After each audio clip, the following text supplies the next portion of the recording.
দুপুরে কিছু খাওয়ার আশা করে তোমরা শঙ্করপুর কখনো এসো না। জিজ্ঞেস করো যে মেরিন ড্রাইভের রাস্তা সামনেই সমুদ্র, নাইকালী মন্দির এবং শঙ্করপুর বিচ পেরিয়ে তোমরা এই রাস্তাটা দিয়ে আসো। টাকা দিয়ে কোনোদিন বাইক রাখিনি, দেখলাম ওরা এখানেই চলে আসে।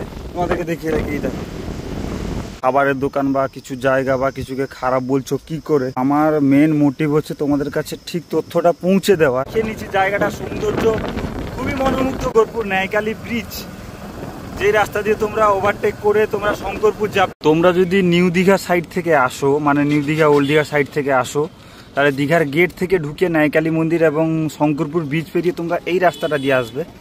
এবং যদি রামনগর স্ট্যান্ড থেকে তোমরা আসো, এই রাস্তাটা দিয়ে আসবে। তোমাদেরকে দেখিয়ে নিই, এটা দীঘা মোহানা, উড়িষ্যা সীমানা, কাঁথি। এসছি শঙ্করপুরের সামনে এইরকম বাঁধানো রাস্তা, যাকে মেরিন ড্রাইভ বলে। তোমরা জিজ্ঞেস করো যে মেরিন ড্রাইভের রাস্তা কোনটা?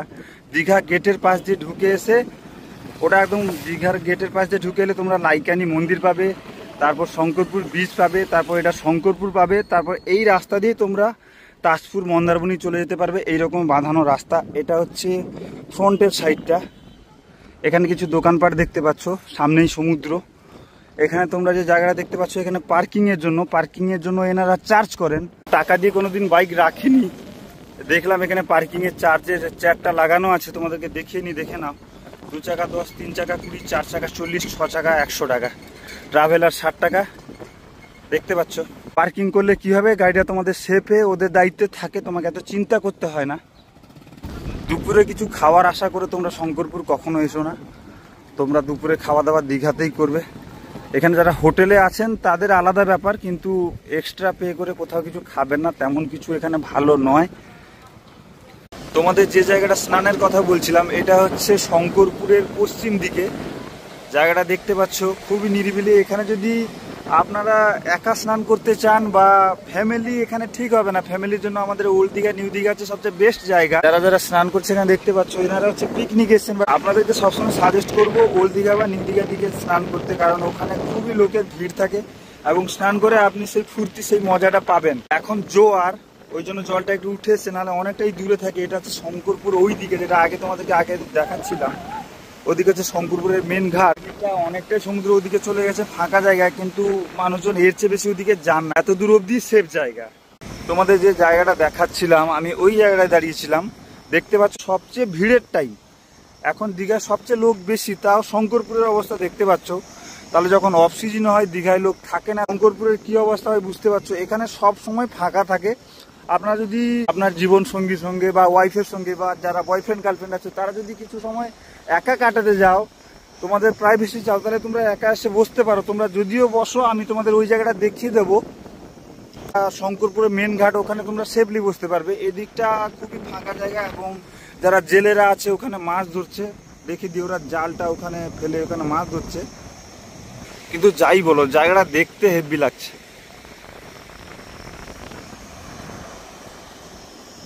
শঙ্করপুরটা কত বড় জায়গা তোমাদের একটা ভিডিওতে বুঝিয়ে দিচ্ছি। এই যে জায়গাটা তোমাদেরকে দেখাচ্ছি, এই যে এইটুকু, ওই যে বাঁধানো ঘাট অব্দি ততদূর দেখা যাচ্ছে, সেইটুকু হচ্ছে শঙ্করপুর ঘাট। এই জায়গাটা আপনারা সেফলি ফ্যামিলি নিয়ে বা আপনাদের ভালোবাসার মানুষকে নিয়ে এই জায়গাটায় বুঝতে পারবেন। এখানে কিছু দোকান আছে, ডাবের দোকান, টুপির দোকান, খাবারের দোকান। সকালে এলে তোমরা মুড়ি, ঘুগনি, আইসক্রিম এগুলো পেয়ে যাবে। শুধু বসার জায়গা দীঘা, শঙ্করপুর, মন্দারমণি, তাজপুর, উদয়পুর, তালসারি, যেটা দেখবেন সেই যেখানে যাবেন সেই সমুদ্র। শঙ্করপুরে এসে সেই সমুদ্র দেখতে পাবেন। আপনারা যদি টুরিস্ট হন বা দূর থেকে এসে থাকেন, তাও একটু শঙ্করপুরটা দেখে যাবেন, যাতে আপনাদেরকে মনে না হয় যে পাশে একটা জায়গা ছিল আমরা ঘুরে আসতে পারি।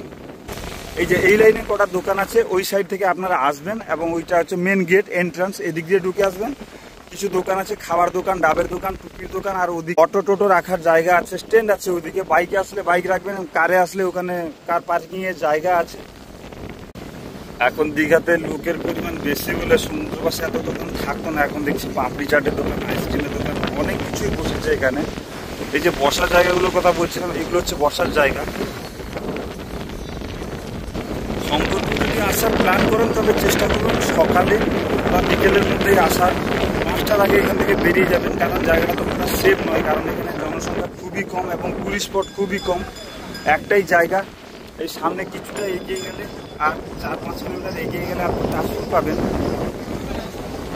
হোটেলের কথাগুলো বলে রাখি, এখানে খুবই সীমিত পরিমাণে হোটেল এবং এই লোকজন খুব কম বলে এখানে মনে হয় না হোটেলগুলো ততটা ক্লিন পাবেন।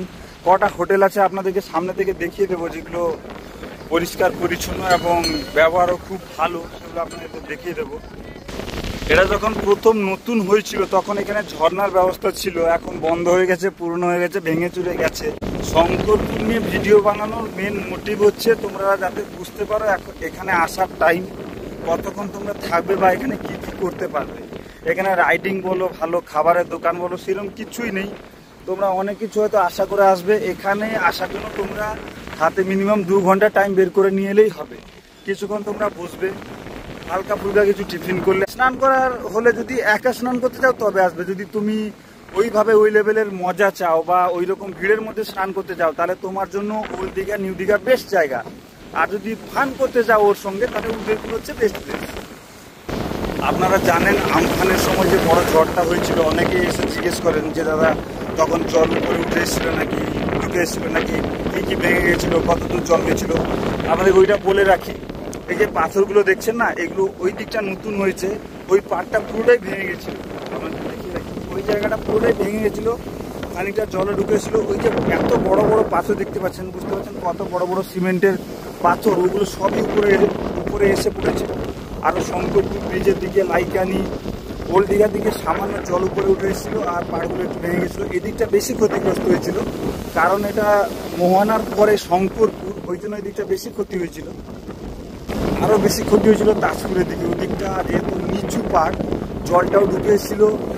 এখনও ওখানে চাষের জমিতে ধান হয় না, কারণ এখনও নোনা জল, নোনা বালি ওদের জমিতে এখনও রয়েছে, ওই জন্য ওনাদের এখনও ভালোভাবে চাষ হয় না। আর এখানে ট্যুরিস্টের চেয়ে বেশি তোমরা গার্লফ্রেন্ড বয়ফ্রেন্ডকে দেখতে পাবে, কারণ পাশেই আমাদের রামনগর কলেজ, ওখান থেকে ছেলেমেয়েরা ফাঁকি দিয়ে এই একমাত্র কাছের জায়গা হচ্ছে শঙ্করপুর, নিরিবিলি জায়গা, ওরা এখানেই চলে আসে। তোমাদেরকে দেখিয়ে রাখি এটা। আর একটু বেলা হলে যখন 12টা 1টা হয়ে যাবে তখন তোমরা আরও কাপলদেরকে, আরও ছেলে মেয়েদেরকে দেখতে পাবে, যারা কলেজ বাঙ্ক করে এখানে এসে আড্ডা করে, কিছুক্ষণ টাইম স্পেন্ড করে। লোকাল ছেলেরা ওরা পার্কিং দেয় না, ওরা সাইডে রেখে চলে যায়। কিন্তু তোমরা যারা ট্যুরিস্ট আছো তোমাদেরকে তো কিছু করার নেই, তোমরা জানো না তেমন কিছু, তোমাদেরকে পে করতে হবে। এবং এখানে খাবারের দোকান বা কিছু জায়গা বা কিছুকে খারাপ বলছো কি করে? আমার মেন মোটিভ হচ্ছে তোমাদের কাছে ঠিক তথ্যটা পৌঁছে দেওয়ার। আমি যে বলছিলাম এই যে কিছু কিছু হোটেল আছে ভালো আছে, এখানে একটা হোটেল আছে দেখতে পাচ্ছ কটেজ টাইপের, তোমরা যদি কটেজ টাইপের কিছু থাকতে, এখানে সুইমিং পুলও আছে দেখতে পাচ্ছ। এটা সমুদ্রের দিকে যেতে, যেখানে আমি ছিলাম তোমাদেরকে ভিডিও করে দেখাচ্ছিলাম। পুরো দীঘার ব্যাপারটা, দীঘার আশেপাশের জায়গা, শঙ্করপুর, উদয়পুর, দীঘার পাশাপাশি জায়গা, পুরো ব্যাপারগুলো দেখিয়ে বুঝিয়ে দেখিয়ে দেওয়ার দায়িত্ব আমার।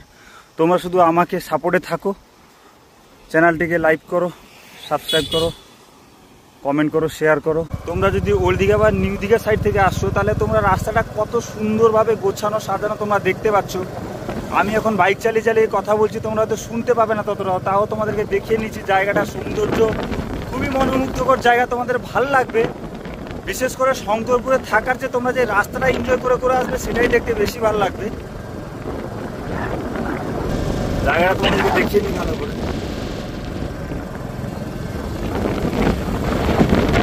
এটা হচ্ছে আমাদের শঙ্করপুর ন্যায়কালী ব্রিজ, যে রাস্তা দিয়ে তোমরা ওভারটেক করে তোমরা শঙ্করপুর যাবে। এখানে একটা সুন্দর মন্দির আছে তোমরা দেখতে পাচ্ছ, ন্যায়কালী মন্দির। তোমরা যদি চাও এর নিয়ে ফুল ডিটেল ভিডিও আমি তোমাদের আর একটা ভিডিও বানিয়ে দেবো। এটা হচ্ছে ন্যায়কালী মন্দির। তোমরা যদি কমেন্ট বক্সে বলো তাহলে আমি এর নিয়েও একটা ভিডিও বানিয়ে দেবো, বিশেষ করে এই ব্রিজ, এই এলাকা এবং এই মন্দিরটা নিয়ে আমি একটা ভিডিও বানিয়ে দেবো। চ্যানেলটিকে ফলো করে দিও, এই ধরনের তথ্য তোমাদের কাছে পৌঁছে দিতে আমার সুবিধা হবে। তোমাদের সাপোর্ট না পেলে আমি কিছুই করতে পারবো না।